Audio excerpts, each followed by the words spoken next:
Good morning, everyone. My name is Rebecca, and I'm from DB1 Ventures, the corporate venture capital arm of Deutsche Börse Group. When we actually speak about a corporate venture capital, it is slightly different from a classic definition of a venture capital. Therefore, under this corporate thing, I would like to set up the bigger thing for Deutsche Börse Group as a corporate before I dive into DB1 Ventures. So the first question is, who's Deutsche Börse and what does it do?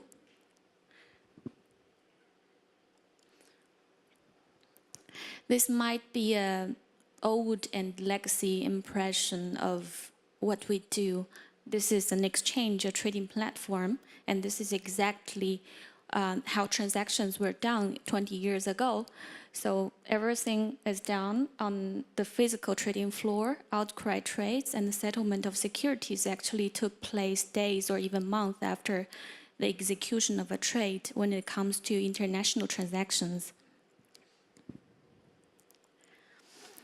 And this is a slightly improved and more modern impression of us being an exchange, fully electronic and at a much faster speed, much lower cost and higher transaction security, and yet with more asset classes for trade.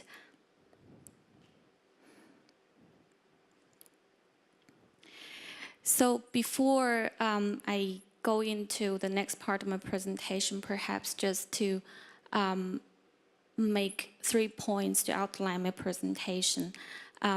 First of all, what you saw just now is not the only thing we do. Trading is not the only thing that we operate.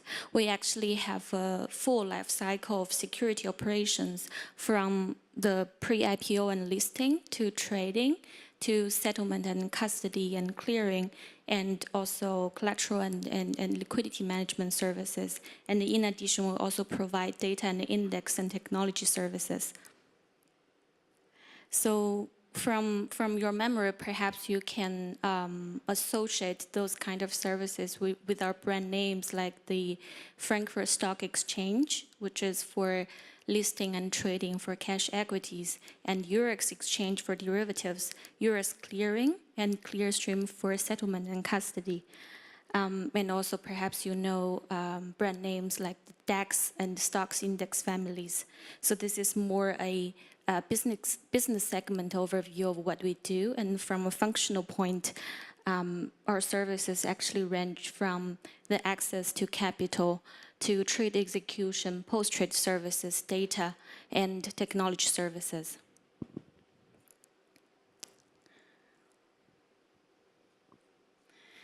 And the second point would be, while I took the example of innovation on the trading layer, innovation within our company is not only in trading itself, but also across the value chain for us as a capital market infrastructure.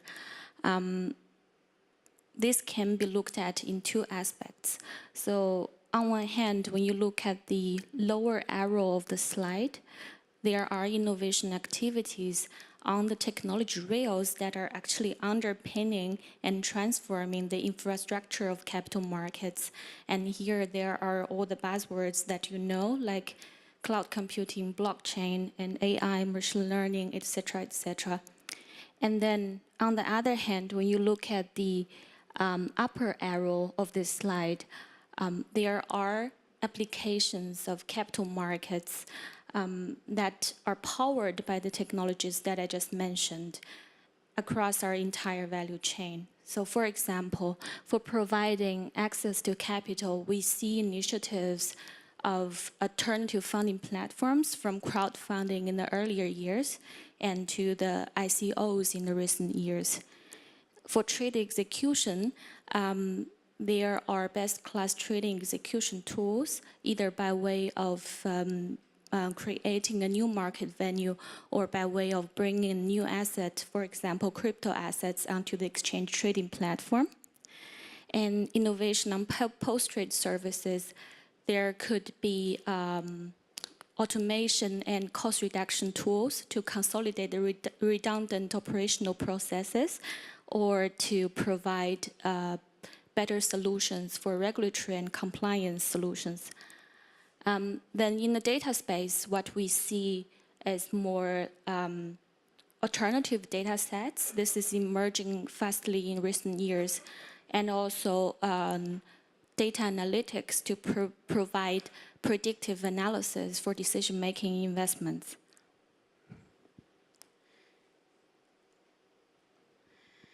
So the last point would be we have been innovating, and there are two ways of innovating. The first is through organic internal development. This is what you saw on the first two pictures, meaning the transformation from a physical trading floor to electronic trading floor.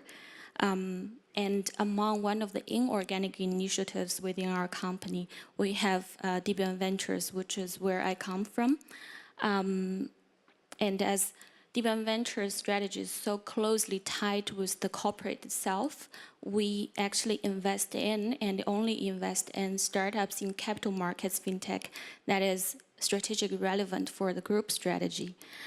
In this case, because we are a strategic investment arm of Deutsche Börse, the investment strategy can be quite straightforward. For example, we invest in early to growth stage companies.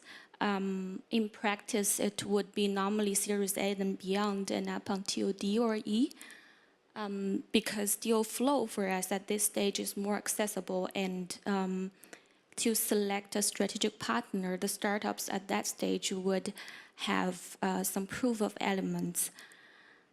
And we are geography agnostic, so long as there is a strategic fit. We are a minority or significant minority shareholder in a startup company because venture investing itself is still quite high risk, so we wouldn't put our money in one basket, but rather diversify the risks, but still have a skin in the game. When you think about the startup companies at this stage and the minority shareholding nature, then naturally our ticket size would be between 5 to 15 million euros, and we would either lead or co-invest the investment. Last point would be we make actively managed and also long-term investment, because our goal is not only to realize financial return, but also to find the right strategic partner to collaborate with and then grow together with each other.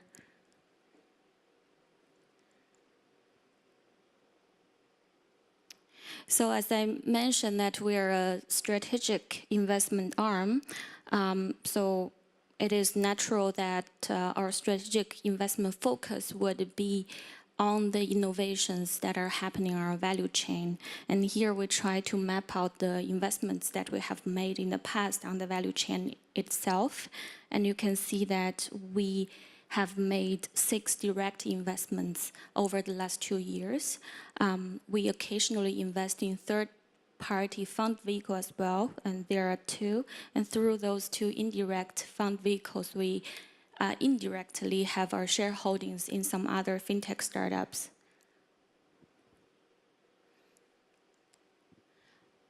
Then this is a more focused view of our portfolio company. On the left side of the slide, it's the 8 portfolio companies that I just mentioned, so 6 plus 2. We made the 8 investments over the period of the last 2 years, and this is actually out of around 800 companies that we have evaluated. Probably just take one example to illustrate our investment thesis. It is actually the first one on the left corner, HQLAX. This is a provider for liquidity and collateral management to institutional clients and global securities and repo market. They use blockchain technology to digitalize a standard basket of securities, try to address the fragmentation of different assets residing in different settlement systems and locations.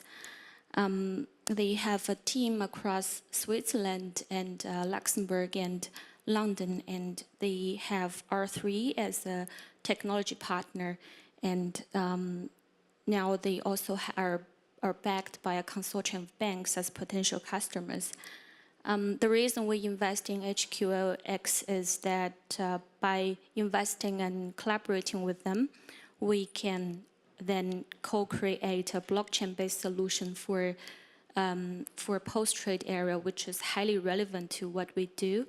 And then we co-develop this platform, which can then improve the efficiencies of the global securities and Ripple market, which is also a heavy focus of us as well. And then on the right, just for illustration purpose, so DB1 Ventures was set up 2 years ago, but Deutsche Börse had been making investment before DB1 Ventures was set up. So 2 years ago, we also inherited the legacy portfolio companies from our corporate, and it is also part of our job in the deal team to continue restructuring and optimizing the legacy portfolio. And you can see that we have already exited some of them.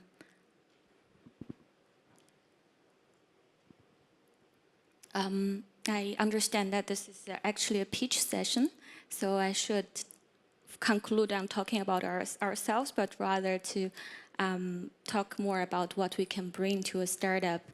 I think the answer would be 3 points. The first is that we contribute our industry know-how by connecting the startup with our technology product and operation expertise. And the second would be, as we are a capital market infrastructure, we are at the front and center of the capital market. And there we can bring a wide network of corporates.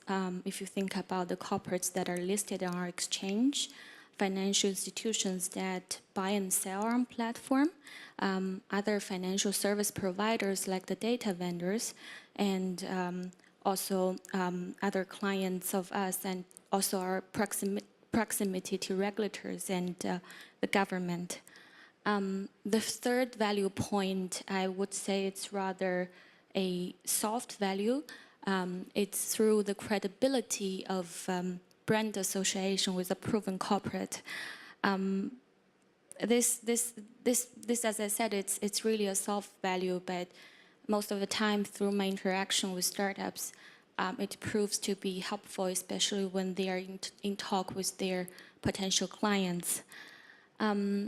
What is not mentioned here, but I think would be meaningful, is that the value we bring through the embedded business interest as being a strategic investment arm.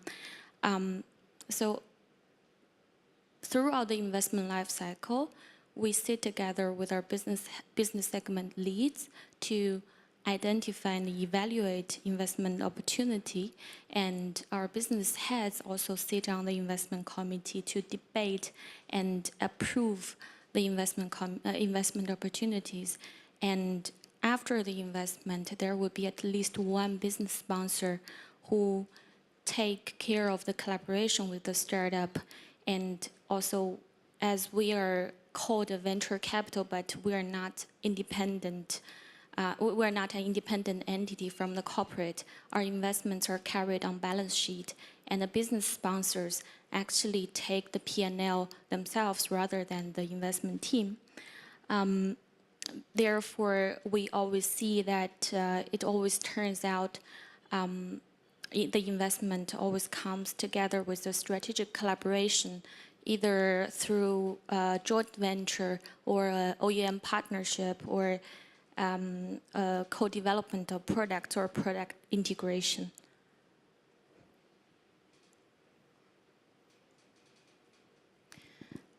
Just to brief outline our investment process, maybe just to emphasize that we don't really do opportunistic investments. There's a dedicated team and institutionalized approach to, for us to capture the opportunities brought by the FinTech startups.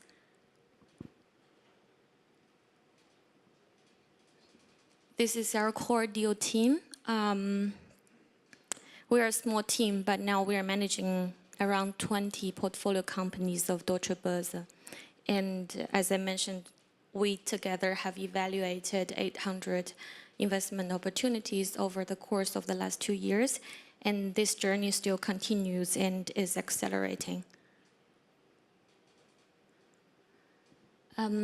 Here is our contact information. You have the email address of DB1 Ventures and my email address as well. Unfortunately, I cannot really stay here for too long because I have to go back to Frankfurt for a meeting in the afternoon. But please feel free to reach out, and I'm happy to answer any questions you might have. I actually have one quick question for you, Rebecca. Can you make a few comments about your experience with artificial intelligence at DB1? Is it a topic that you're looking at? Is it something that you see opportunities for in your core businesses? So it is definitely relevant to our core business, especially in the market data and services, because one of the things we are focusing on in that part of the business is to try to find ways or methodologies to help our clients, for example, asset managers, to make better investment decisions. And AI there actually plays a very important role over there. And maybe just to introduce one of the companies that we invested in. The second one on the left, on the top row, is Trifecta. This is a San Francisco-based company, and it's top data wrangler rated by industry players and also the media. So now Amazon uses them for their cloud preparation, and Google is also a client and an investor of them.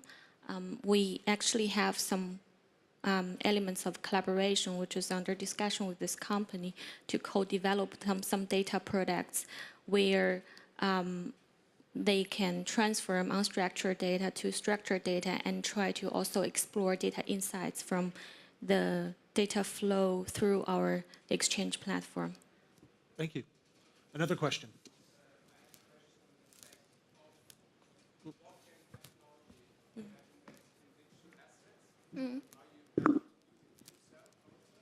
Sorry, what was your last sentence? I didn't catch it.